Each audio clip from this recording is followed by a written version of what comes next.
నిర్మాణం గురించి ప్రస్తావన లేదు.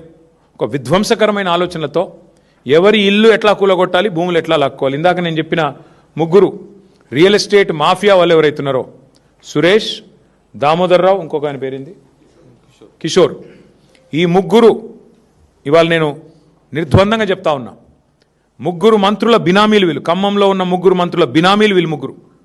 వాళ్ళు ఆ ల్యాండ్ను హస్తగతం చేసుకోవడానికే ఇవాళ చేసిన డ్రామా ఇదంతా. వాళ్ళు ఏమనుకున్నారంటే మున్సిపల్ ఎలక్షన్ అయిపోయింది కదా, ఇప్పుడు కొడితే అడిగేవాడు ఎవడు అన్న లైన్లో పోయారు. ఒక శత్రుదేశం మీద దండయాత్రకు పోయినట్టు 3000 మంది పోలీసు వాళ్ళు పొద్దున 3టికి పోయి వాళ్ళను మెడలు బట్టి బయటికి నూకి ఇళ్ళని కూలగొట్టారు. మీరు చూశారు వీడియోలు. ఒక అమ్మాయి అడుక్కున్నది, 10 నిమిషాలు నా ఇల్లును చూసుకుంటా అన్న, ఆ తర్వాత మీరు కూలగొట్టండి, 10 నిమిషాలన్నా దయచేసి దండం పెడితే కూడా కనికరించలేదు, కరుణించలేదు.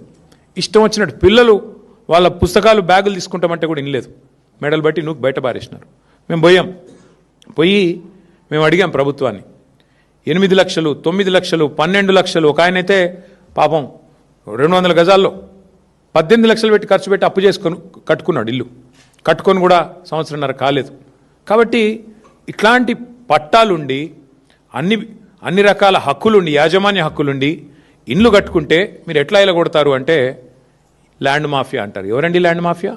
ఇప్పుడు నేను చెప్పిన సురేషు, కిషోరు, దామోదర్ రావు వీళ్ళు ల్యాండ్ మాఫియా. మా వెనకాల ఉండి నడిపిస్తున్న ముగ్గురు మంత్రులు మీరు ల్యాండ్ మాఫియా.